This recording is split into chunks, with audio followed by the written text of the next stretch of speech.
हरियाणा में लगभग सभी सीटों के परिणाम सामने आ चुके हैं। नेताओं के दावों के तहत जनता ने अपना फैसला सुना दिया है, जिसमें बीजेपी और कांग्रेस के बीच जबरदस्त कांटे की टक्कर देखने को मिली है। बात करें सीटों की तो दोनों ही पार्टियों ने 5-5 सीटें जीती हैं। इस रिपोर्ट के जरिए देखिए। कई महीनों की चुनावी भागदौड़ के बाद 4 जून मंगलवार को लोकसभा चुनाव के नतीजे घोषित किए गए, जिसमें एक से बड़े एक सूरमा को भी हार का सामना करना पड़ा। कुछ राज्यों में भारतीय जनता पार्टी को बम्पर जीत मिली तो कुछ राज्यों में विपक्ष का सिक्का चला।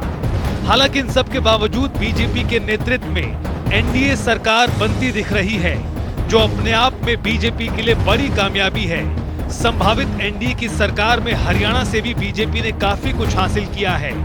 हरियाणा में लोकसभा की कुल 10 सीटें आती हैं, जिसमें से भारतीय जनता पार्टी अपने पिछले परिणाम को रिपीट नहीं कर पाई और उसे 5 सीटों का नुकसान झेलना पड़ा। इस तरह हरियाणा में परिणाम बीजेपी और कांग्रेस के बीच 5-5 सीटों का रहा है। करनाल में मनोहर लाल जीते, गुड़गांव में राव इंद्रजीत सिंह की फिर हुई जीत, कुरुक्षेत्र में नवीन जिंदल विजयी हुए, भिवानी महेंद्रगढ़ में चौधरी धर्मवीर सिंह की जीत, फरीदाबाद में कृष्णपाल गुर्जर जीते, अंबाला में वरुण चौधरी, रोहतक में दीपेंद्र हुड्डा जीते, सोनीपत में सतपाल ब्रह्मचारी की हुई जीत, हिसार में जयप्रकाश हुए विजयी और सिरसा में कुमारी सैलजा ने लहराया जीत का परचम। आपको बता दें कि हरियाणा में कई सीटों पर मुकाबला टक्कर का देखने को मिला, जहां पर जीत हार का मार्जिन पूरी मतगणना के दौरान बदलता भी रहा।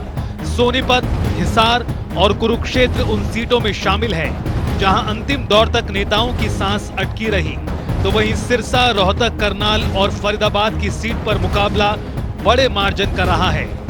दूसरी तरफ इन चुनावों ने यह भी साफ कर दिया कि देश में आने वाली राजनीति बाईपोलर इलेक्शन की तरफ बढ़ सकती है, क्योंकि हरियाणा में सीधा मुकाबला बीजेपी और कांग्रेस इंडिया गठबंधन के बीच ही रहा। तीसरे के लिए यहां पर कोई जगह इस चुनाव में नहीं थी। आइए आपको 4 जून की शाम तक आए मत प्रतिशत के आंकड़े बताते हैं। बीजेपी को 46.06%, कांग्रेस को 43.73%, आम आदमी पार्टी को 3.94%, इनेलो को 1.75%, बीएसपी को 1.27%, जेजेपी को 0.87%, नोटा को 0.33% और अन्य के खाते में 1.84% वोट गए। ये आंकड़े बताने के लिए काफी हैं कि बीजेपी का मत प्रतिशत प्रदेश में अपने दम पर अकेले सबसे ज्यादा रहा है। चूंकि कांग्रेस और आपका गठबंधन था, इस लिहाज से दोनों दल यानी कांग्रेस और आम आदमी पार्टी दोनों को मिलाकर 47% को पार कर गया। आम आदमी पार्टी को सीट तो नहीं मिली, लेकिन प्रदेश में अन्य क्षेत्रीय पार्टियों की तुलना में वोट जबरदस्त मिला है।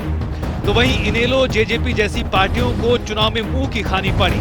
जेजेपी 1% वोट भी नहीं ले पाई, तो वहीं इनेलो को भी सिर्फ 1.75% वोट मिले हैं। लोकसभा चुनाव में बदले इन सियासी नफा नुकसान का असर प्रदेश की राजनीति पर भी पड़ेगा, क्योंकि लंबे समय से कांग्रेस कमबैक की कोशिश में थी, जो लोकसभा चुनाव में 5 सीटें जीतकर हासिल होता नजर आ रहा है। कुल मिलाकर प्रदेश में अगले कुछ महीने भी राजनीतिक पारा हाई रहने वाला है, क्योंकि बहुत जल्द प्रदेश में विधानसभा के भी चुनाव हैं। डेस्क रिपोर्ट, जनता टीवी।